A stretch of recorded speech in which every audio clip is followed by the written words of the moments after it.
করি। আমার সঙ্গে আমার ছাত্র সংগঠনের নেতৃবৃন্দ ছিলেন। বিকালে আমি যখন করার পর আমি অভয়নগর যেটা ব্রিজের সামনে যখন যাই, তখন মানুষের অনেক দুঃখের কথা আমি শুনেছি। বাঙালি যারা ব্যবসায়ী করছেন তারাও বলছে, স্যার আমাদের কোনো স্থায়ী ঠিকানা নাই। যারা আমাদের চিপরাসা ব্যবসায়ী করছেন তাদেরও বললো যে আমাদের কোনো নাই। একটা অভিযোগ হলো কি, যারা অভয়নগর ব্রিজের পাশে বা আগে যারা রাস্তা কিনারের পাশে যারা ব্যবসায়ী করতেন, বিশেষ করে টিপ্রাসাদের কাছ থেকে তাদের টাকা নেওয়া হয়তো। সর্বশেষ আমি যেদিন গিয়েছিলাম ওই দিন আমি গিয়ে জানতে পারলাম তাদের কাছ থেকে 20 টাকা করে, কোনো কাগজপত্র ছাড়া 20 টাকা করে ট্যাক্স কালেকশন করা হয়তো। বিষয়টা আমি সব ব্যবসায়ীর কাছ থেকে আমি শুনেছি। কিছু কিছু ব্যবসায়ী সে কথাটা খুলে বলেনি, হয়তো ভবিষ্যতে তারা ব্যবসা করতে পারবে কিনা এই কথাটা বললে সেজন্য অনেকে বলেনি। তবে এটা বাস্তব সত্য যে আমাদের মাননীয় মেয়র যে তাদেরকে স্থায়ী একটা ব্যবসায়ী স্থান দেওয়ার জন্য যে উদ্যোগটা নিয়েছেন, এটা একটা মহৎ উদ্যোগ। আমি এটা খুবই প্রশংসা করি। তবে একটা অনুরোধ থাকবো ওনার নিকট এবং মাননীয় মন্ত্রীর নিকট একটা অনুরোধ থাকবো, ও যে অভয়নগরের ব্রিজের পাশে একটা কনস্ট্রাকশন হচ্ছে, যেটা আমি শুনেছি এটা জলের একটা কনস্ট্রাকশন, খুব বড় কনস্ট্রাকশন হচ্ছে। সে উপরে যেটা ঘরটা থাকবে সে উপরে একটা মার্কেট, খোলা মার্কেট করা যায় কিনা সেটা আপনাকে বিবেচনা রাখার জন্য আমার বিনীত অনুরোধ থাকলো। পাশাপাশি আমাদের যে খালটা আছে, খালের পাশে পাশে অস্থায়ী কিছু যারা বিকালে ব্যবসায়ী করে, শুধু বিকালের জন্য অস্থায়ী তাদেরকে করে দেওয়া যায় কিনা অস্থায়ী দোকান ব্যবসায়ের জন্য, সেটাই চিন্তা ভাবনায় যদি নিয়ে আসা হয় তাতে ক্ষুদ্র ব্যবসায়ীরা উপকৃত হবে বলে আমি মনে করি। কেননা অনেকে আমাকে বলছে অভয়নগর বাজারে যদি আমরা ব্যবসা করি দিনে আমরা 1000 টাকা বিক্রি করতে পারি না, কিন্তু অভয়নগর ব্রিজের পাশে বসে যদি আমরা বিক্রি করি 3000 4000 টাকা আমরা বিক্রি করতে পারি। তাতে আমার ছেলে মেয়েকে আমি গড় ভাড়া দিয়ে আগরতলায় থাকতে পারি। সেই অম্পি থেকে নিয়ে আসার পরে আমি সবটা তাদের সঙ্গে আবার পরবর্তী সময় আমি অনেক ব্যবসায়ীর সঙ্গে কথা বলেছি, আমি তাদেরকে বুঝিয়েছি, দেখো তোমরা যেখানে বসছো এটা অস্থায়ী, যে কোনো সময় গভর্নমেন্ট তোমাদেরকে উঠাই দিতে পারে, কিন্তু তোমাদেরকে পার্মানেন্ট যদি একটা দেওয়া যায় এটা কেউ ছিনে নিতে পারবে না।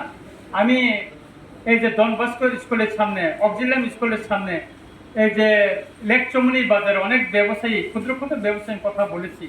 কোনো সময় আমি নিজেও বাজারে যাই, তখন তারা বলছে যে আমরা এখানে টাকা দিয়ে এই একটু দোকান করাটাই জায়গা পেয়েছি, এটা স্থায়ী না।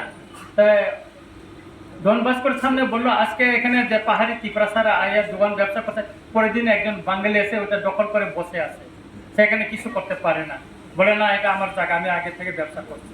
কারণ যারা পাহাড় থেকে যে টিপ্রাসারা আগরতলায় এসে ব্যবসা করে তাদের তো কোনো স্থায়ী নাই, তারা শহরে আসে সকাল খুব ভোরে 4টার সময় গাড়ি নিয়ে চলে আসে, বিক্রি করার পর বিকালে তারা চলে যায়, তারা এখানে স্থায়ী না। কিন্তু এখানে যারা বাঙালিরা ব্যবসা করছেন তারা তো এখানে স্থায়ী, সবসময় এটা দখল করে থাকে।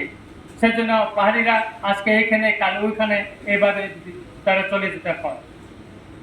বিষয়টা যদি আমাদের মিউনিসিপ্যালিটি কাউন্সিল থেকে যদি পার্মানেন্টলি অ্যালটমেন্ট মতন একটা কাগজ দিয়ে যদি তাদেরকে দোকানের একটা যত মিটার হোক বা যত ফুট হোক দিয়ে যদি একটা সামান্য একটা কাগজ তাদেরকে পার্মানেন্ট, তাদের যে ওই নামে যে ব্যক্তিদের ওই দোকানটা পেয়েছে সেরকম একটা কিছু যদি দেওয়া যায় লাইসেন্সের মতন, তাহলে এটা সঠিকভাবে তাতে কেউ দখল করতে পারবে না বলে আমি মনে করি। আর অভয়নগর বাজারে যেটা বড় মার্কেট হচ্ছে, আমি শুনেছি আমাদের যে হিরালাল বাবু বলেছেন যে এটা বড় মার্কেট হবে, উনি ঘুরে দেখাবেন এখানে 3 কানের উপর জমি রয়েছে, এটা তো ভালো হবে। এখানে টিপ্রাসা বাঙালিরা সবাই মিলে এখানে ব্যবসা করুক, পার্মানেন্ট একটা সবাই হোক, সেটা আমি চাই, আমরা সবাই চাই।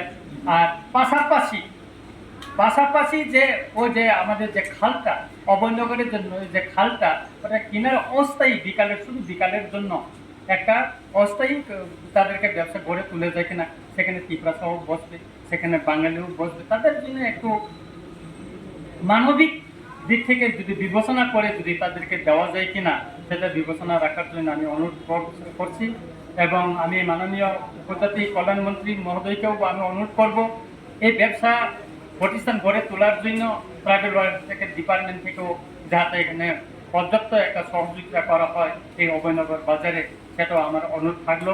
এবং যারা তিপ্রাসা এখানে ব্যবসায়ী আমি কক বড়কেও একটু বলবো, পরও তিনি যে তিপ্রাসারও ব্যবসা খাইনেরও আন্নরঙ্গবো সানানি মুসুঙো ধরো ওয়াতই পান্তই মানজাগৈ যে অভয়নগর ব্রিজ কিনারো খাইমানি আবার পার্মানেন্ট নিয়া তাবো চিনি বরম গোনাং যে মেয়র বসাকা চিনি বরম গোনাং মিনিস্টার সাকা যে পার্মানেন্ট অরণ কাইসা অভয়নগর নাই তাবো যে লামা কিনারো যে ব্যবসা খাইনা যত বন্ধ হই নাই লেক চমনিন যে কোনো জায়গা তা পার্মানেন্ট নাই যখনতে মনে সবাই অভয়নগর বাজানো সবাই নাইটকের এখানে ওর গাড়ি পার্কিং ননি ব্যবস্থা ওখানে ওর অটোমেটিক্যালি যারা পাইনের ওপর ফাইসব পাইনাই সুতরাং অভয়নগর বাজার কোন আরো লাইকা বিজনেস উনি আবিয়া একদিন ওর ব্যবসা নাই ফেরত ফেরি খাই ব্যবসা নাই আবনি বাগিনে তাবো ব্যবস্থা খাইতে তঙ্গ চিনি বরমগানা মেয়র অব স্পষ্ট শাখা এবং তিপ্রাসার নব বাঞ্জিরনো যে এলটমেন্ট নিজাগো তিপ্রাসার নব এলটমেন্ট নিজা নাইনে বকক বিখা ইকে আবনি বাগিনে जों তিনর থানসা খাই ককা